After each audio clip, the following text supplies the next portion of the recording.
Sports Illustrated, it's quite profitable. That's what the one thing that I read in the ring. Hello, everyone. I'm Marky Billson. Hour 2 of Tri-City Sports Now. We had 2 races. There was the Kentucky Derby, Justified, breaking the curse of Apollo. And Kevin Harvick, also tough to beat. He won, Justified won his 4th race of his career. Kevin Harvick won the 4th race of his season. Led all the stages, really dominant performance. I got to ask, Kevin Harvick now winning more races than any other driver, moving into Kyle Busch this season. But Jerry Bonkowski of NBCSports.com, who talks Motorsports Matters with us every day, or it seems like every day, delightfully, but twice a week. Let's see here. I guess the question I want to ask here and such was this, did you kind of share the same feeling that this wasn't the most exciting race of the NASCAR season? I think there was only one wreck that I can recall. There was a weather delay. It seemed to sort of drag on and on. Not that many lead changes. What were your thoughts from the watchability standpoint? I'm thinking, unless you were a Harvick fan, this one was a little tough to watch. Do you agree? Well, Dover, is kind of one of those tracks that watching the action can be hot and it can be cold. I mean, there are days or races rather, that, it's a real exciting place to watch a race. And then there's days that, it's like yesterday. It just wasn't that, it didn't have that oomph, you know what I'm saying? And, I think part of the reason was, and this is not a knock against Kevin Harvick, but the fact that he dominated, like you said, so much, that there really wasn't a lot for, fans of other drivers to really cheer about or, kind of hold their attention because of the way he dominated so much. So, it's kind of a catch-22 situation. And, of course, the weather as well, for whatever reasons in the spring, Dover seems to have issues with weather. And we did again yesterday, but luckily the rain was short-lived. They were able to get the track dried, and Kevin Harvick went on to win the race. But the guy that bothered, or the thing that bothered me the most, and I shouldn't say bother, but it kind of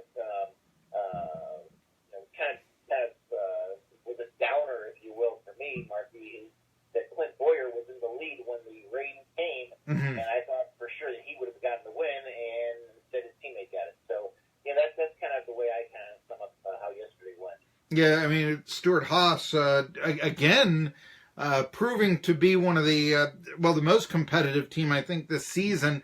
But one of the things that I noticed before this race was that Chevrolet, which has really kind of struggled this year after the Daytona 500, in fact, you can take kind of out of that, but they had 3 cars that started the rear of the field because the pre-race inspection issues necessitated that they do so. And they were talking about Austin Dillon, who won the Daytona 500, Alex Bowman, who looks like, a comer and all that, and even the pole winner, Kyle Larson.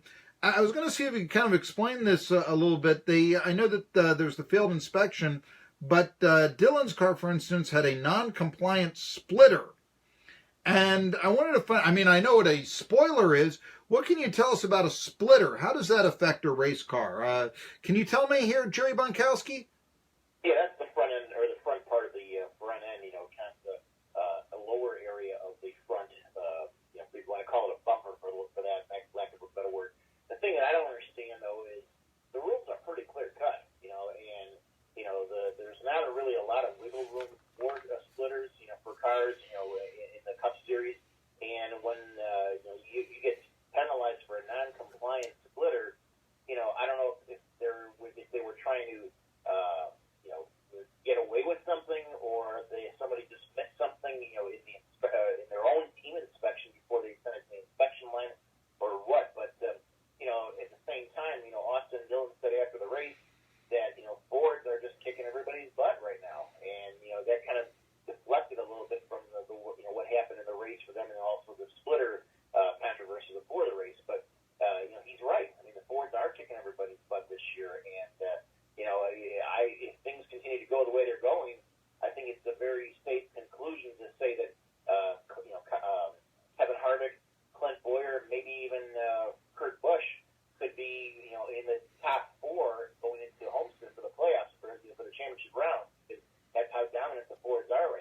Well, I mean, I can look ahead to 2019 when the Mustang comes in, and I'm saying, well, if the Camaro, that pony car, is having so much difficulty, could 2019 be Toyota's year, in your opinion, if they're still with something of a sedan against pony cars, or is it too early to say such a thing? I think it's a little too early to say, but it is something that, I'm sure a lot of fans are thinking about. I mean, yes, the Camaro has, the teams that are from their Chevrolet teams have struggled for the most part with the Camaro and adapting to the Camaro, especially Hendrick Motorsports. But, it'll come around. I mean, they'll come around and get it. Just a matter of, I would have thought that by, the middle of April, a month ago, that the Chevrolet teams would have got a pretty good handle on things, and still they're still struggling. So I think that it's a little too early to look ahead to 2019 and when the Mustang comes in and how that'll impact the Ford teams. But you have to remember when Stuart Haas moved to excuse me, when it moved to Ford, what was it, 3 years ago, 2 years ago, whatever it was, everybody predicted, all this gloom and doom that they were going to have a real hard time adapting to the Fords, and they didn't. They pretty much adapted. I think it took them like 4 races to really get things, under control, for lack of a better word, and they've been, dominating essentially since then. So I'm not really seeing the Mustang being that big of an issue for the Ford teams coming, going forward next year. That's just my opinion. And perhaps the Mustang will have better splitters, bumpers, as you say, to novices such as myself, and having better aerodynamics than the Camaro or so. I just wonder about the weight of the cars, or just the stability, if you will, if having the more of the sedan, type of cars that a Fusion isn't, and that's traditional in NASCAR, if that isn't helping out on the track now that pony cars are, and I would imagine, here to stay in NASCAR racing. Talking to Jerry Bonkowski of NBCSports.com. I got to bring up some bad news. What was going on in Xfinity this past week? I mean, it was bad enough. I guess things like this will happen with Spencer Gallagher, who's going to lose his ride for a while and won't be a real factor this year because of substance abuse, and he's suspended. Okay, rightfully so. But Lawrence Hayden going in and breaking the jaw of JP Motorsports owner Jerry Hadaway over a fight over who, I guess it's about why aren't I driving and all this. I mean, this really this wasn't a good week for Xfinity. Question, I guess, do you know right now who is going to take the place of, on the circuit, if anyone, the disposed driver Gallagher? Let's start with that. Has there been any discussion who's going to take his place on the Xfinity series? Well, I'm sure there's been a lot of discussion already about who's going to replace him, and there really isn't a whole lot of time because you've got to get a guy adapted to the car, you got to get him fitted, you got to get his seat fitted, you have to get his helmet, all that kind of stuff. My guess is that they may potentially see if they can bring in a cup driver to fill in 1 or 2 races. I don't know if that's going to happen, or they could bring in somebody from the truck series and do that. But the problem with that is a lot of times when Xfinity is racing, the truck series is at another location. So I think they're going to have to make a decision here pretty quickly. I'd say probably in the next 3-4 days, and it's going to be a lot of effort to bring in somebody new, have them get used to the crew chief get used to him, the communication, the chemistry, all that kind of stuff. It's going to be difficult. There's no question about it. Could Hayden drive again in Xfinity or on a high level after this? I've got to think that if he's that much of a hothead, I can't imagine too many teams want to deal with him. What are the repercussions, do you think, that'll happen after Hayden goes violent? Honestly, it's going to be very difficult for him to find a ride at this point. I think that he's done some significant damage to his career. I don't know all the what happened and all the what led to the fight and punching his owner in the jaw, breaking the jaw. But that's certainly a black eye for him. It's a black eye for the sport. It's a black eye for the series. Let's put it this way. I'm saying this facetiously, but he's definitely not going to be the first guy that Spencer Gallagher's team looks to replace him with.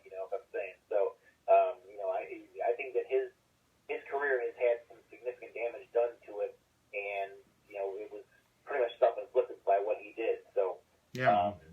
I don't think we're going to see him around much, anytime soon.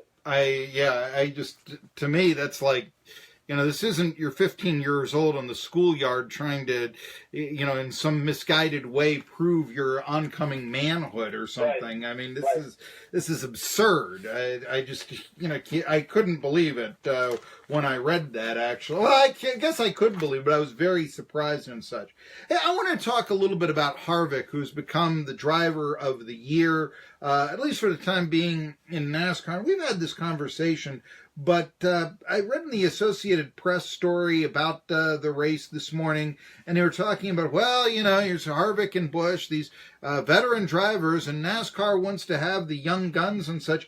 I still maintain that when I was a kid, I liked Bobby Allison, and one of the reasons why is he had a career. He was it was an established brand.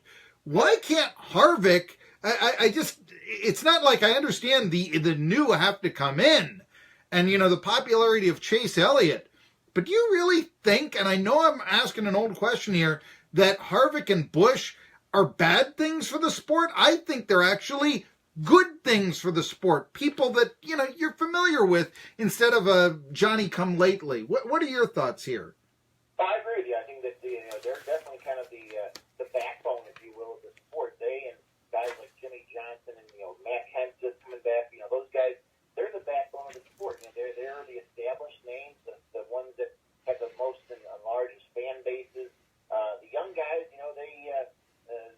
they're going to get there, but we can't just immediately anoint them as the biggest stars of the series if they haven't really done much in terms of wins or things like that. I mean, what was the stat I heard yesterday after the race? I think it was that guys over 40 have won, I think, 6 of the last 9 races or something like that. It was really, it showed more than anything that, as much as NASCAR wants to have this youth movement, you can't get rid of your established stars because they're gonna be there when they need to be there. And we've seen a lot of inconsistency from a lot of the younger drivers that NASCAR has been, pushing out there for fans to become followers of. And until one of those guys like a Chase Elliott, Ryan Blaney's won 1 or 2 races. He's okay, but guys like Chase Elliott and Eric Jones, Daniel Suarez, they still have a ways to go before they're really in the same class or category, if you will, of a Kyle Busch or a Kurt Busch or a Kevin Harvick, Jimmy Johnson, Matt Kenseth, those kind of guys. I think the best thing, in terms of attention for the sport would be if Jimmy Johnson, started to turn things around, finishing only 9th in this race at Dover, the AAA 400. And then you could have that storyline of going for the 8th championship. And does Jimmy Johnson belong in the Mount Rushmore of NASCAR? Does, is he better than Petty and Earnhardt because he has 8 titles? Those old questions coming out. Those are healthy questions. And you don't get them from Chase Elliott. That's all I'm going to say. It's always good to have someone established. And Harvick and Busch in this rivalry is kind of a decent storyline. I'd just like to see, Johnson reemerge as well before the Elliots and the Blaneys and the Dillons and so on and the Bubba Wallaces start to take over. Hey, Jerry, it's always a pleasure. I've got Alex Doherty warming up in the bullpen to talk about the must-win game for the Predators tonight. But Kansas is next, and I look forward, hopefully, to talking to you about the idiosyncrasies of that track coming up on Friday. He's Jerry Bonkowski, motorsports writer, NBCSports.com, and I will be coming back after this with Alex Doherty. Okay.